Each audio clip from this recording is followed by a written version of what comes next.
Welcome to Late Night Vibes on NTV Houston with your host, Anil Sohani. Thank you so much for joining us. You could have been anywhere in the world, but you're here with us, and we appreciate that. We have a very special guest tonight, the talented co-founder of Envy, Afreen Ali. That's right, Miss Afreen Ali will be in the studios. We'll get to her in just a bit. So much has happened since the last episode we shot when we had Jay Satharia in the building.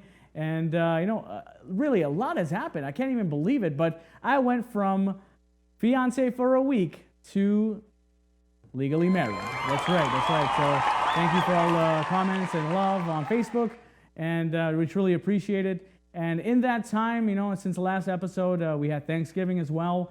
We're getting married, so a lot of rush, and a lot of people are probably asking the same questions, and they're thinking the same questions. What's going on? Why are you guys rushing to get married? What's happening? Are you guys expecting? And I'm like, no, we're not expecting. Are you crazy? I just want to be on her health insurance. So her health insurance is really good. And of course, the tax benefits of being married, go figure, right? So, but yeah, that's the Desi, the inner South Asian, American of me coming out and saying all that. But it's true. I mean, these are things that we, really look forward to, right? The tax benefits in America, being a capitalist country, and all that. So fun stuff. And with the marriage being in mind, I found out my godmother can't make it to the wedding ceremony, so I figured I'd make a little trip to her upstate into New York and explored a little bit about throughout the area of New Jersey. Had a great time, and in that process, it was a crazy weekend for Thanksgiving, I gotta say. First of all, I'm very thankful for all that I have in life, from health, family, wealth, to everything in between, loved ones. But in that same weekend, I was thankful that I learned a lesson at the right weekend. And that lesson, ladies and gentlemen, was water resistant isn't really waterproof. And so with that in mind, obviously you see the picture next to me. You kind of understand what exactly happened to my cellular device. On the weekend, I'm exploring the Big Apple. Come on, out of all the weekends. But it was okay. Thankfully, like I said, it landed on that Black Friday weekend situation. So I was able to get a brand new one of those, iPhone 12 Pro Max. So it's not a commercial or anything. I'm just saying I don't really get new phones often. I don't really care for the craze. I wear it out. I still have I probably have my Nokia 3390 somewhere. It's such an ancient thing to have. I put it in a locker, and anyways, that's a whole other story to go into. But really excited to have that experience to go into New York and New Jersey. And I almost missed my flight the day of because Governor Cuomo was like, either you get yourself a negative COVID test, or we're charging you like 14 days of quarantine plus $1,000 or something. And I'm like, oh, forget about it. So I ran, and I barely missed my flight, but luckily enjoyed a great time with family and loved ones there. So fun stuff. But again, like I said, so much has happened since the last episode. We also had a specific day, I think it was the third Tuesday or sometime in November, where it was a national or international Start Your Own Country Day. That's right. It was originally started in 1939 during the world, tours of trying to show what the future of the world is going to be like with technology in 1939. The World Fair is what it was called. And from then and onward, there's been a specific day dedicated to starting your own country. And I thought about it, thinking about it heavily on my flight back from New York. And I thought, Texas is great. But the word Texas itself means friend. And I'm like, why not change the name and create something brand new for everybody out there to learn and understand that Texas is the land of friends. So might as well call it Texastan. That's right. You're probably thinking India being Hindustan and Pakistan being, Pakistan. Stan just means, again, land of. So if we're friends here, you got a lot of friends here, and the word Texas itself means friend, then why not change it to Texastan? It sounds more, inviting as well, especially when you're living in those countries or those states that are really cold, where Texas, we always get the heat. So, it's more of a warmer welcome as well when you find out that the state name means land of friends. So that's my petition I want to start. So soon enough, we can change this friend into a land of friends. So fingers crossed we get that going there. And another day that actually popped up in that November-December timeframe was this international or national Entrepreneur Day. So entrepreneurship is on the rise since COVID, especially with a lot of people losing their jobs, and of course, we'll go more into detail about it with our dear talented guest we have in the studio in just a bit, Afreen Ali, and we'll learn about that. But there's a lot of entrepreneurs out there that really, I don't think they really thought it through when they launched some of these items for today's segment titled Entrepreneurship Failures. Anyways, I wanted to add my own special audio effects there. But there's quite a few things, to look through. So first and foremost, we have this hilarious ESPN phone. This phone came out around 2006, my graduation year. I still remember the year I graduated high school in 2006. Shout out to Clements High School. And I don't have a graduation picture for the same reason this phone didn't do well, which is, of course, failing marketing class. That's right. I didn't get a chance to walk. I didn't get a chance to walk. But it was okay. I don't understand. Even if I did, I would probably not have created such a phone. It didn't make any sense. It was just a phone with ESPN on it, and that's all you can call or something. I don't know, along the lines of that. But other than that, even when I would have graduated and walked, I don't know if I would have created this next little doohickey here, the Cheetos Lip Balm. That's right.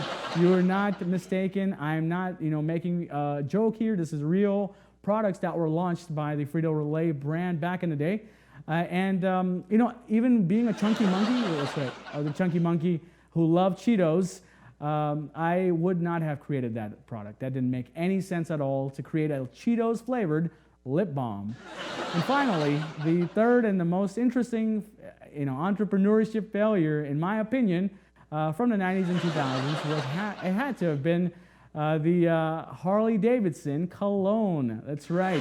Harley Davidson, the manufacturer of those, really cool motorcycles, and leather and denim and all that crazy stuff.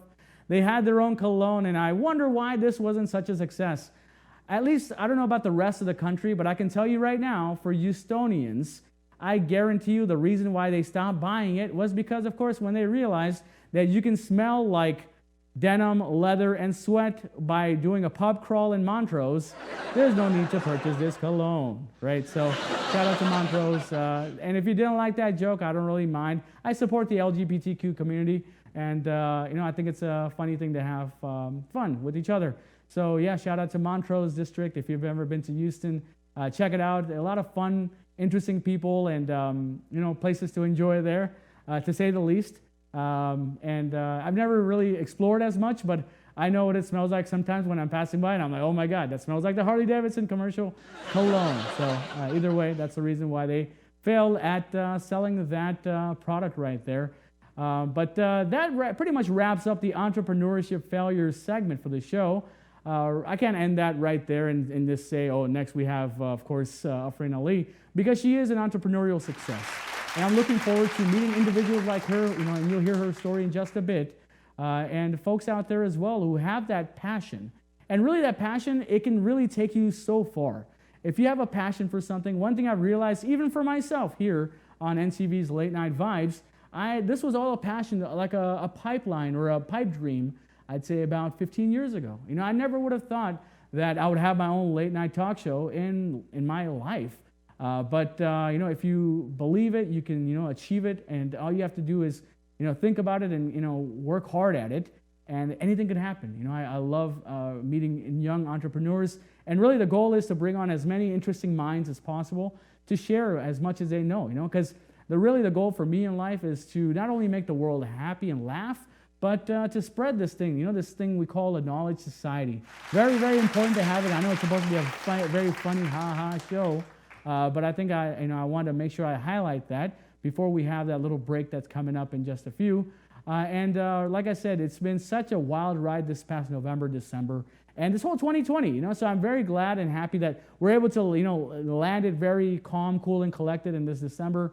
And I really do hope that this whole COVID thing kind of calms down and blows over because, like I said, I just can't afford any more masks. These masks are getting more and more expensive by the day or something, but the fancy ones, I got to say, I'm more about having a little stylish mask situation. But if you lose it, you lose it. Now you got to buy another one. Now you got to buy the ones that look like you're wearing it, pre-surgery or something. Everywhere I go, everyone looks like a surgeon. It doesn't. I don't think it's that cool looking anymore. I always thought growing up when you wear a mask like this that everybody would start looking like the Mortal Kombat characters or not. But now literally everybody looks like a nurse.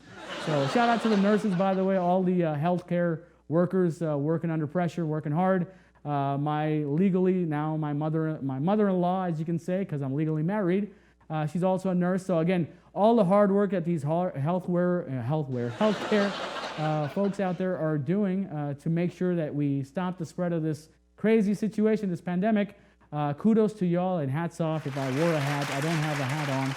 I have my hair little thing here, but I don't know if I want to mess it up because, you know, looking this good takes a little time. I'm just telling you right now. I'm joking around.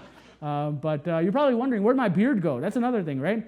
I ate so much in New York. I'm telling you right now, I literally feel like I ate the whole city. Literally, can you see this right here? Yeah, I ate the whole city, basically. I'm being serious. I didn't leave a hot dog. I didn't even leave a hot dog sitting there. So great time. Pizza's great. Hot dog's great. Had me some White Castle, so definitely check it out. So next time you're in the East Coast, definitely suggest taking those 3 amazing dishes and trying them from New York because it's difficult to recreate anywhere in the world. And like I said, New York being the ultimate melting pot, I want to say I don't think it's the ultimate. You know, we're also a major melting pot as well. It was an amazing experience. But at the end of the day, I'm very, very happy and thankful for being here with, of course, my family, my loved ones, this show, and everything that kind of has been happening throughout this year, good, bad, or ugly. I couldn't change it for the world. And of course, above all, you fine folks out there watching this show right now. I want to thank you guys because I'm very thankful for you of all. So without y'all, there would not be this show happening. And trust me, when we come back from this very short break, we're going to have a very special guest, like I mentioned, a young entrepreneur. She had wanted to do paint and artistic expression from the 3rd grade or so, wanted to be a painter and work in architecture and so on from that time onward. And now going into becoming a tutor for high school to now being an entrepreneur, co-founder of Envy. We're going to have the talented, lovely Afreen Ali in the studios just after this break. So sit tight, stay tuned, and again, thank you for being you. We'll be back.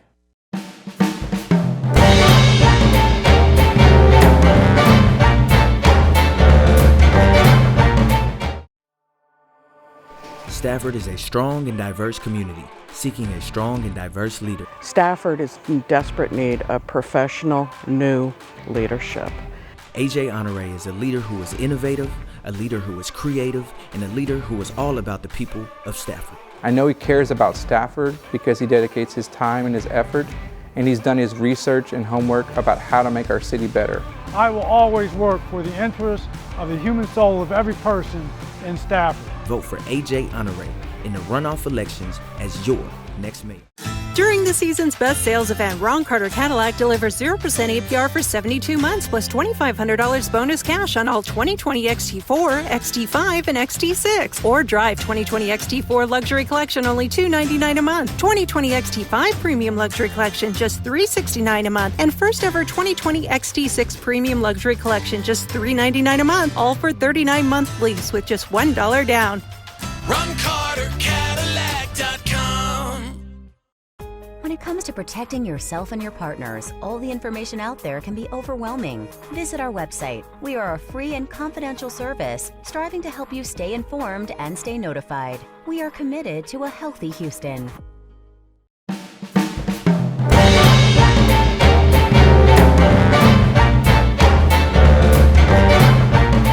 Welcome back to Late Night Vibes on NTV Houston with your host, Anil Suhani. Thank you all so much for staying tuned. As mentioned prior to the break, we have a very special guest in studio, a fellow University of Houston alumni, go Cougs, from the School for Architecture and now the co-founder of Envy. Ladies and gentlemen, Miss Afreen Ali, come on down.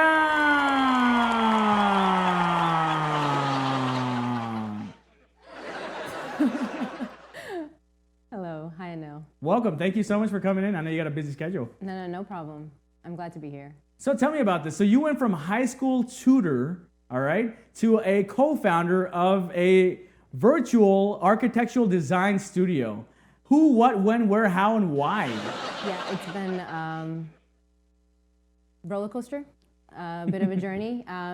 So you said tutor. I think a lot of other fellow girls, you know, with similar backgrounds as me who live in Houston they've all done the same thing where they were grading papers at Kumon. So that's what I was doing when I was in high school. Kumon. Yes, Kumon Learning Center. You know, it's like right next to your home. Your mom drops you. You make your little paycheck, and then, you know, you can go get your little things.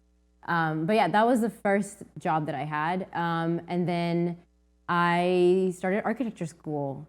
And from there, you know, I graduated, and now I've started my own firm. But that journey itself was really, really, really long. You know, just the whole process of where I got and how I got there, it's just been a long, long journey. I bet, because to graduate from school and start your own companies, no, it doesn't sound like it's an easy walk in the park there. So tell me, what was that transition like from being a college grad to, you know, now being an entrepreneur and going down that route? So I think it goes back even further than that. I think because we come from, you know, culturally, we come from this background where it's like you're asked, okay, what are you going to be? But really, they're not really asking what you're going to be. They're just asking you for the sake of asking. And then they're like, yeah, but doctor, right? Or a nurse, or, business.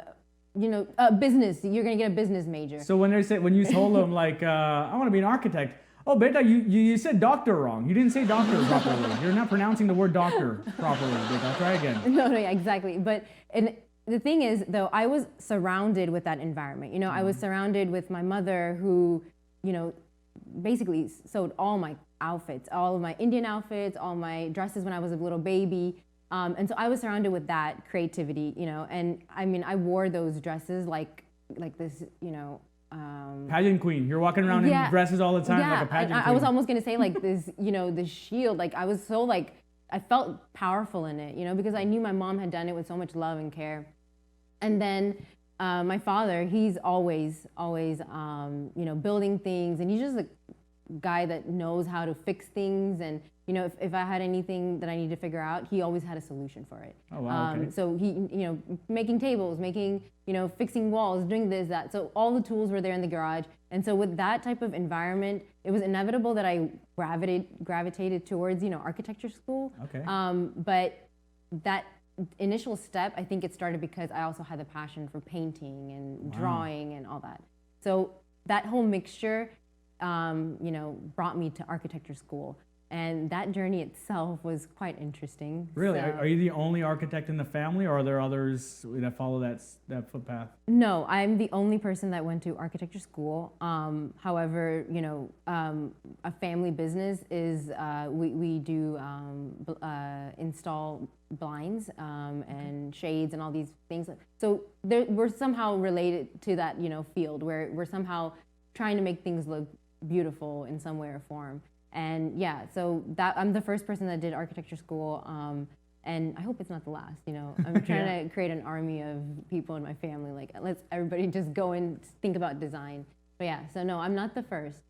But when we were talking about architecture school, that journey itself was really tough because you have to stay up all night, all day, every day, and you're constantly working on these models, and you know, you're working on all these things. And so with that whole thing, and then the idea that you're trying to convince your parents that this is the thing that I'm supposed to do. This is what I'm supposed to be doing, and they're not convinced yet. So you're trying everything in your power to make sure that they feel confident, because you know, our parents would go and meet with other people of their, you know, of similar age and background, and they're like, oh, what is your beta or beti doing in the community? Yeah, and it's like, oh, you know, my child is becoming a doctor or this, and then your mom is like, okay, red flag. Okay, and then, oh, my daughter's doing architecture. Oh, you know, they don't have jobs. Okay, red flag. Okay, and then, you know, they have to work really, and they don't get paid much. Okay, red flag. And so my mom was like constantly worried because she's like, you know, I see my daughter up all night every day, and she's working so hard. I don't want her labor to never get fruit, you know? So I'm an only child, so maybe you might have a much better understanding of this, but do your siblings come in handy in this situation to kind of, because you're the middle or the youngest? I'm the middle. Okay. Yes, I'm the middle. So it's definitely much easier when they're there and like trying to like say like, you know, just let her go with her passion. She'll figure it out. Let her, you know, so my sister, older than me, she's always been doing that, you know? Okay. And she's always been the one who stands up and speaks for me, which is sad on my part because where's my voice exactly? But, you know, she does that for me, and it's been really helpful for me. And then my brother would be like, you know, always like kind of showing me like, oh, look, there's this going on, or there's this going on, you know, you should do this more in your life. but then, you know, that was just one part of the whole journey. But to prove to my mom that there was something in this field, I Right. went out after first year of architecture school and tried to get myself a job. Okay. And How was that? First year, no internships, nothing, just No. trying to get a job. yeah, so I take my architecture portfolio, and anyone that's an architecture major or in that field knows that that portfolio just literally looks like graphics. Okay. And just like, it's nothing architecture, you know? You're Yeah. going in there, and so I take this portfolio, I sit down at this interview with this lady, and the architecture firm that I'm applying for, I didn't know at that time. Okay. But every person in Houston, every uncle in Houston, everyone, okay, knows this lady. They've known her for 50 years. No, she's not 50, maybe like 25 years. For a long time. For 25 years. However long her business has been established, everybody knows her. All right. And the reason why is because she does all the convenience stores, all the laundromats, all the strip malls, you know, everything you see, she's working on it, you know, and obviously there's others, but Right. they're all going to her because she has the best price. Sure, yeah. know. Yeah. Daisy's And if- going to go to the best And deals. if one right? Daisy's doing it, all the Daisys are doing it, right? Like sheep, they all follow each Yeah, other. like sheeple. People who are running around as sheeps. Okay. Okay, so exactly. So I go into this, and she's just ready to hire me because at this point she's fed up. She's been working with a bunch of boys. So she's like, you know, I'm gonna hire this girl. I think she had just made her mind. And so I come into my first day, I sit down at this desk, and you know, it's just this one long desk. We're all sitting there. And she goes, this is your desk. And I literally look over, and right behind me is the receptionist and the door and the guy that's working here, and then another guy. So it's like really small office, Oh, right? wow, okay. So everyone can just kind of like look over and see like you're working or not working kind of situation. But I'm really excited. This is my first architecture gig. My mom is finally on board. She's like, okay, choo-choo, we're on board. Choo Let's choo, go. we're on board. Exactly. So she's excited that I have this first job. You know, she's starting to believe in this. You know, whether it's a good job or not. The fact that I just have one. Breaking through the whole lo kya kahenge and all that nonsense. Exactly, as Hassan Minhaj would say. But then I'm sitting there, and she goes, okay, well, here are these, and it's like this giant sheet of paper she hands me, and it's covered in red lines. And it's like all the things that need to be fixed on this drawing. Okay. So I'm sitting there, and I'm like, okay, you will be able to do it. Like, she wouldn't give it to you if you couldn't do it. And then the guy goes, yeah, you know, just, the guy sitting next to me goes, you didn't just open this file, and then this is it. So I open an AutoCAD file. Anyone in architecture field, again, will know that AutoCAD is the program to use for drafting. Okay. There's two spaces. There's this black space that you can work in, and then there's this white space, which is for printing. Okay. Printing, like Printing. it's like a preview. Like, okay, this is what it looks like. Okay, this is what I'm gonna get when Sure. I press print. You know, Okay. Control P, and this is what I'm gonna get. And I, not knowing anything about AutoCAD other than how to open it and how to put lines in there, open it and start working in the print view. Okay. And so the guy next to me is just going like, she has no idea what she's doing, and I'm just like fiddling with it, and I'm like he can tell I'm a mess. And he's like, you know, just if you press this button, you know, you can work here. And I'm pretending now. You're about to lose your job, Yeah. aren't you? This I'm, is it. At this point, I'm panicking, sweating, I'm freaking out. I'm totally freaking out. And then all of a sudden, I'm like, okay, work is done. I'm gonna go home. I study, like so much studying. Like I looked at so many YouTube videos and everything, come back into the work, and I'm like navigating this whole entire program like as if I've known it my whole life, right? There you go. And the guy next to me looks over and goes, oh, okay, so, you know, you picked up really fast. Like yesterday, you didn't really know what you were doing. Today, you're like really smooth, you know? And he's not trying to tell me that I didn't know what I was doing, but he's trying to be nice about it. And he goes, and that just shows so much initiative on your part. And I'm like, okay, thanks. You know, like, I'm like, who are you to tell me? Like, I figured it out. Sure, get out of my hair. And he yeah. goes, by the way, you know, the boss, that's my mom. And Oh my God. I'm just thinking, I'm like, oh my God. Like, I remember like melting in my chair going, oh, okay. Like, This is my first and last day. All right. and I remember him telling me though, like that I think that the fact that you took the initiative to, you know, take some time to really understand and learn it, like that was the part that like he really thought was important. And so again, the moral of the story, just fake it till you make it. Fake you know? it till you make it. Yeah. There you go. And I mean, I stayed at that firm for a very long time, and then many other funny things happened. I mean, we had a lot of uncles come in, and you know, I don't know. I mean, I do look like I'm Desi? I'm Desi. You look like you're from the dish. Yes, I'm Desi. So, but for some reason, maybe they didn't think that I would understand, or maybe the way I dressed up or something. I don't know. Like, isn't that the worst feeling ever when you're out in public and you're talking about people like, oh, escuto deco. Oh, look at that person. You know, in our I language? don't know. Like, but I look like it. So they would come in, I would turn around, they would see me, and like I said, I was really close to the entrance. Yeah. And they would see me, but they would be talking in Gujarati, and I would understand every single thing. You understand Gujarati? Because my grandma speaks it at home. Same. I learned Gujarati out of pure fear. Growing up, when I knew I was in trouble, they started speaking Gujarati, and that's when I would run. I'm like, oh, I screwed up so bad. Exactly. So they would be speaking on the phone, or they'd be talking about someone or some this or that, and I'm just like, okay, like I wouldn't react, but I would just listen in. So is this the same company you worked at where you met your co-founder, your business partner? No. So after that, this is while I was in architecture school. Okay. I did quit eventually because the workload got a little crazy and Right. school was crazy. So I did quit that, and then I continued with school, had another internship while I was in school. And then finally, once I graduated, I took like a semester off because, Okay. I was like, okay, too much architecture. And I was into graphic designing. At some point, I got into graphic designing for political campaigns. Ooh, all right. How was that? What was your experience like when it comes to the political campaign? Did you work on any local politician? I worked with Sri Kulkarni. Oh, yeah. He's been on, not this show, but shows on NTV with us. Yeah. Cool So guy. I worked with him. I was a graphic designer for that team. Worked on a couple other campaigns, some out in Pearland. And Nice. I worked with Naushad Karmali just for his last living that he went for. Cool guy, yeah. So I had gotten into this realm of like doing graphic designing and all that, and so that was exciting. It was something different. It was something new. Yeah. And it was just exciting to see a bunch of Desis get involved in politics for the first time. Like, Right. like it's about time you realize you live in America and take ownership of that. Like you live here. Acknowledge that and what that means. Exactly. So it was really exciting to be a part of that as well. And then I started my architecture job where I met my very good friend and also my business partner and co-worker at that time. Mm-hmm. So we ended up, but we didn't start our company right away. I think Okay. we had it was like a year later when we started. But that first year when I met her, we were just becoming friends. We were bonding on this idea that we're taking exams for architecture school. Of course. Once you graduate, you have to take exams.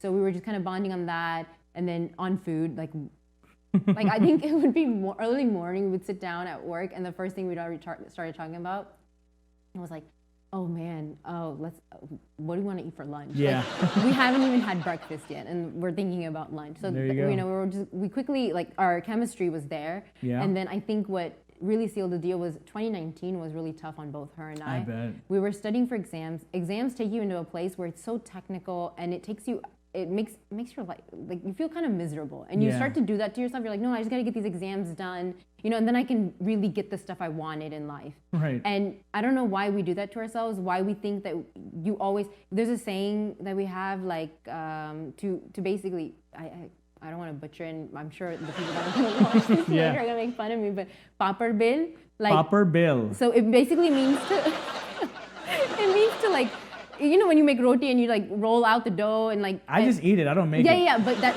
you have to pay your dues. You have to do that part, And so I kept thinking like that, like I have to do this part, and then I can get to that really delicious part of it, to eat it, like you said, The that bill. you've been doing. Yeah, okay. So I kept thinking like that in 2019, and she did the same thing. And then we were just in this weird headspace. And then she's like, kept pushing me like, hey, we should do something. We should do something. And she would sit right across from me, and we would look at each other, and constantly she would just be like, about time. And I was like, no, I'm busy with exams and stuff. And then I don't know what hit, 2020 came around, and I remember texting my sister and my cousins and everybody like, 2020 is our year. We're gonna make it. Like, we're gonna do something this year. This is the year. This is the year. And then Boom. But for some reason, that didn't bring me down. Like, I just Nice. kept pushing forward. And so we both had a meeting, and then we started thinking, okay, let's start an architectural firm. Like, the firm isn't really an architecture firm, though. We create like these virtual environments for artists, for art galleries, for cultural organizations. So a project that we did was it was a hashtag Art for Justice. I saw that. Yeah, beautiful stuff. Yeah, and we worked with Kareem Farishta. Cool. And him and his colleagues came to us with a project. They actually came to us with the idea that they wanted to do a slideshow. Okay. And Tien and I had just talked about, going to this realm where we work with artists and work with art galleries. Nice. Just 2 hours before. Wow. He comes to me going, hey, you're a friend, you do art, you paint. How do you do an art gallery? That's it. That's God sent right there. That's like the universe working its way. Yeah, exactly. That's exactly how we felt. And then Tien, I remember she sat down with me. I got on the phone with her and I was like, hey, I have a friend who just came to me and she's like, okay, well, tell him about our idea and see if he buys into it or he believes in it or something. And so I showed him an example of what we'd done before and he was like, yeah, how can we do it? And then 4 days later, all of a sudden we're looking at this amazing product that we launched. And so backstory on that a little bit too. Well, I want to hear more about it. I know it's like a beautiful museum setting and everything. We're going to take a very short break. When we come back, more with the talented Afreen Ali, fellow U of H alumni, and the co-founder of Envy. We'll be back.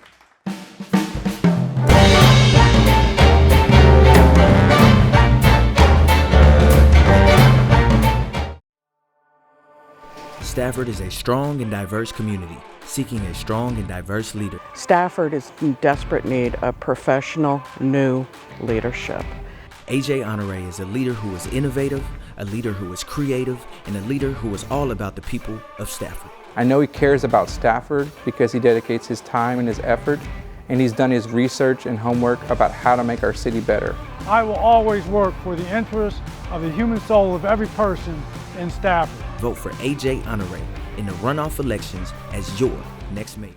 During the season's best sales event, Ron Carter Cadillac delivers 0% APR for 72 months plus $2,500 bonus cash on all 2020 XT4, XT5, and XT6. Or drive 2020 XT4 Luxury Collection only $299 a month. 2020 XT5 Premium Luxury Collection just $369 a month. And first ever 2020 XT6 Premium Luxury Collection just $399 a month. All for 39-month lease with just $1 down.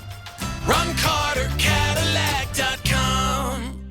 Saeed Ajmal Garments and Sports. Ladies or gents dresses की casual और a formal variety. Exclusive और best designs. Shoes में कोल्हापुरी, खुस्से और पेशावरी चप्पल. Saeed Ajmal Garments and Sports. साथ ही sports gear में cricket bats, sports kits और indoor games. The first and only Saeed Ajmal outlet in the United States. Located near Highway 59 and Hillcroft at 6664 Southwest Freeway. For more, call us at 832-406-5298. When it comes to protecting yourself and your partners, all the information out there can be overwhelming. Visit our website. We are a free and confidential service striving to help you stay informed and stay notified. We are committed to a healthy Houston.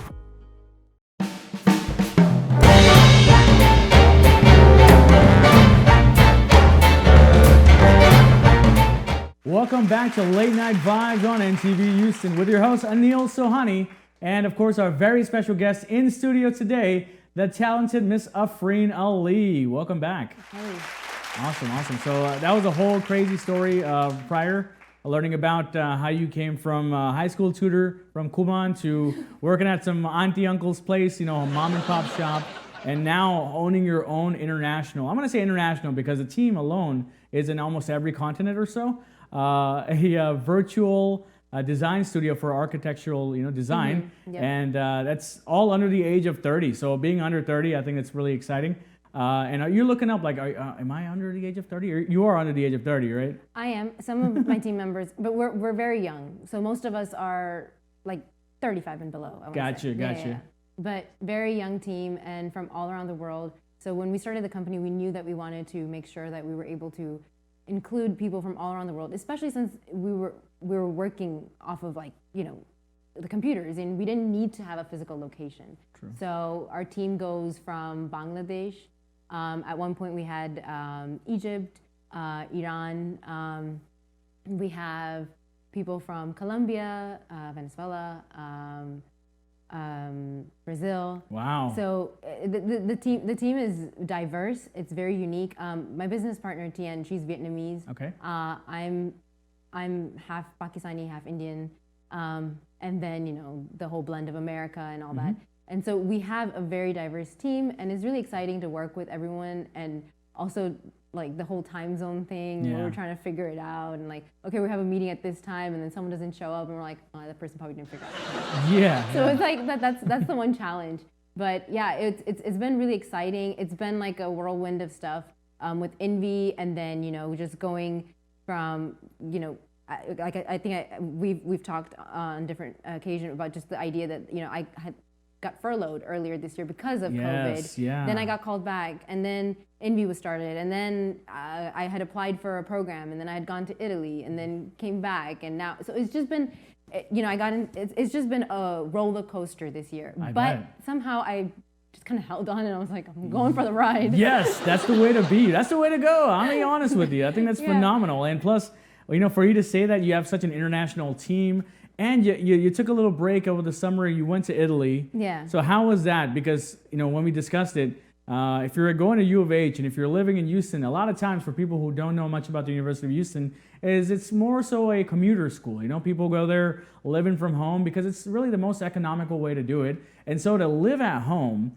and then to leave and live solo dolo for about, well, how long were you in Italy? 2 months. Which is, by the way, my previous life existence was in Italy, and you can tell because of the number of pasta restaurants I have on speed dial and my second chin. So tell me about the experience of living, you know, as a young, you know, individual out there in Italy compared to living with your you know, nuclear family household. Okay, so I actually went to Italy for a program. It was for architecture humanity. Okay. I told my mom, I think it was in September, or sometime in September or something, or August. I told her, I was like, I got into the program, and she's like, you're gonna go. And I was like, yes, I'm gonna go. I think we're gonna do this. And we were like, okay, well, I don't know if you're gonna make it, you know. And so your mother said that, well, I don't know if you're gonna make it because of the whole COVID situation. No, she wasn't like that. She was just saying, like, you just keep your mind open that, hey, things may not work out. She was just trying to ground me, and I was like, yeah, you know, I'm taking a risk, but I'm gonna make this happen. So, you know, I somehow got there. And the city that I stayed at for 2 months was Bologna. Bologna? Yeah, it's a little bit outside of Florence. I want to say, like, by train, if you take the fast one, it's 30 minutes. Is that where Bologna was originally? The bolognese sauce and all that. Oh, that sauce. Yeah. Okay. So Bologna is known for the food. Like, all the really, like, and, you know, I'm not even going to tell, some Italian's going to tune into NTV and be like, no, that's not how it is. What you talking about? I don't know. This means something very bad in Italian. Don't look at it. I don't think so. Doesn't mean like what the? I don't know. I mean, and none of my friends told me. So maybe if I was doing it, they were like, she's saying something and they didn't let me know.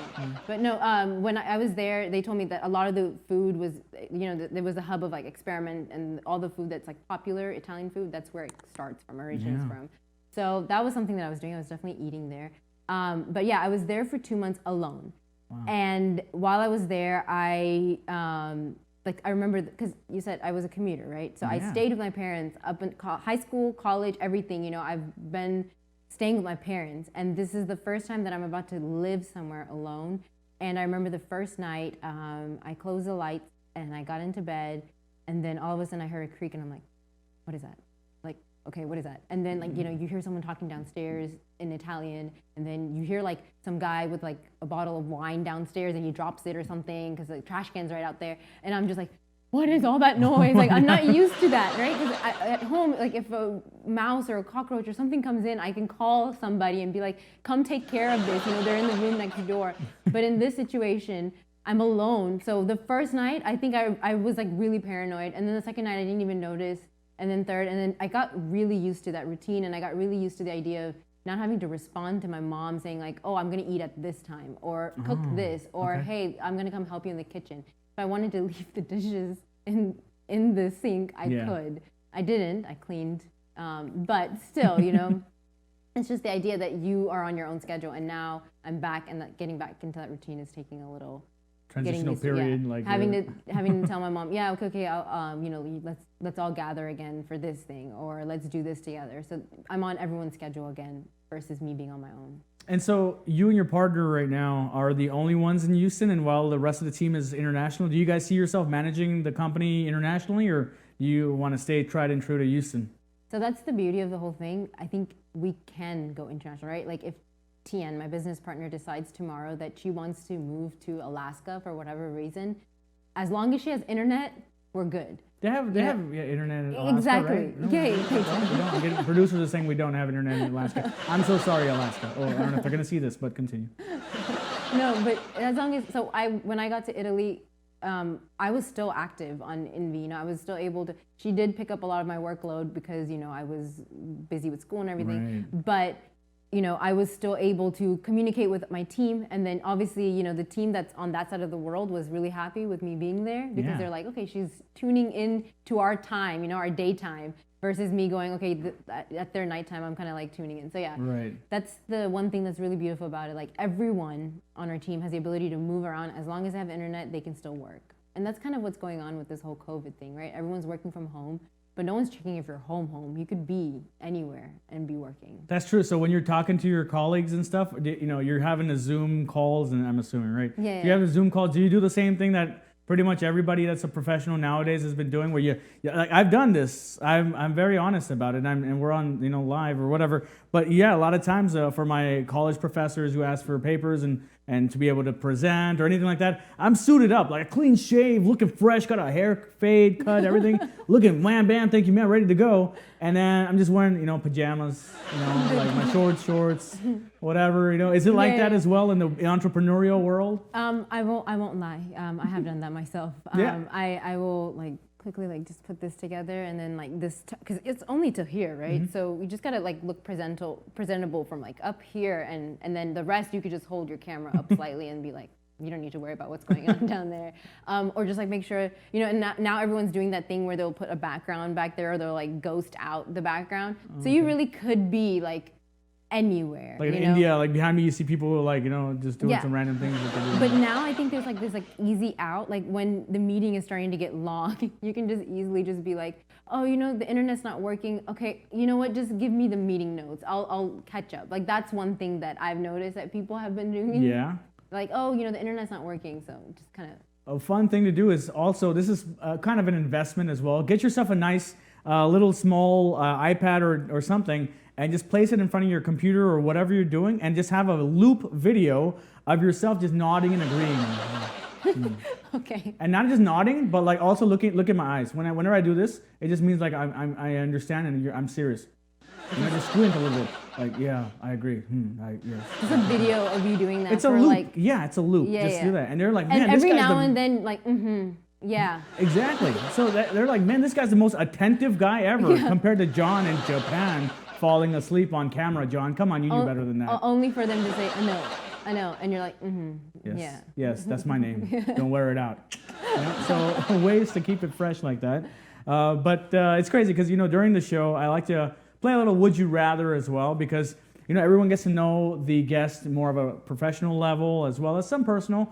But I think Would You Rather, I guess you get to really see inside someone's soul. No. I got a simple one for you. Let's play it. Would you rather, and then they zoom in, zoom out a couple of times on my face. I'm joking around. Would you rather go back to age 5 with everything you know now, or know now everything your future self would know? Know now what the future self would know. Yeah, so you can either go back in time to when you're 5 years old, knowing everything that you know now, 20 plus years of life or so, or stick to where you're at right now and just know everything that happens from now onward. Oh man, that is tough. I think I'd go back to 5, because if you know everything like in the future, what am I doing this for? But at the same time, that's actually, yeah, you know what? Yeah. Like, okay, so I mean, tomorrow I'm gonna fall. Why even bother getting out of bed? Wow. Like, why even do anything? I would rather have the unknown and then just go back to 5 and just enjoy that all over again. But again, I feel like everything is a gift and a curse at certain points. So let's just say you go back to 5, you know the whole whatever is going to happen in your life.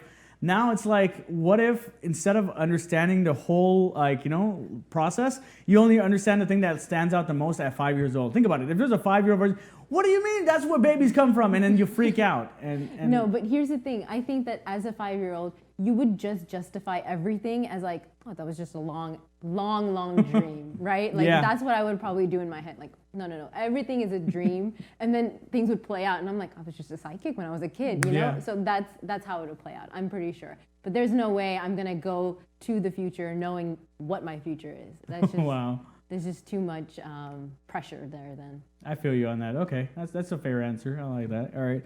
So I had another one as well, but I'm like, I don't know if I should tune this one out, or I'm going to just ask it because we usually like to sprinkle them in between before my final question. Would you rather be forced to dance every time you heard music, or be forced to sing along to every song you heard? No, I already do it. Like, music comes on, you know, like, there's like a saying, like you have a bug in you, like, and that's me. In Urdu, it's like you have a kita, and that sounds very derogatory. Like, like kita kya hai? What's this kita? Yeah, right? like, because when the music comes on and I'm at a wedding too, I'm like just doing my thing. I can't. So the dancing thing is already happening. That's the one I'm gonna go with. Okay, yeah, because if you sing along to every song you know, then you just.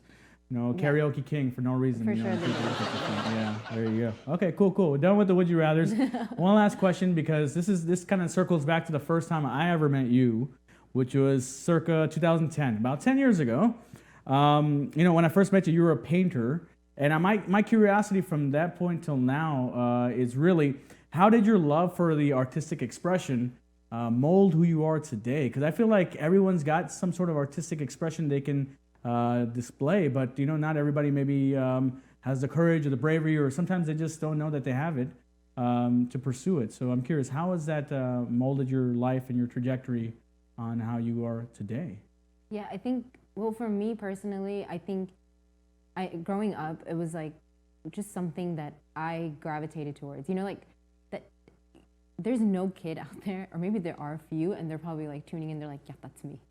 And when I got like a fresh notebook on the first day of like school with a pencil, I don't know why that was so exciting. Like, I would leave the first page always, because I was going to come back and draw something really exciting there. Yeah. And like, it was for science, I was going to draw something for science, or write science really nice, or something like that. And for me, that was like, just, I needed to do that. I don't know why. It's just like this, I have this urge inside me that I just need to draw, or I just need to paint.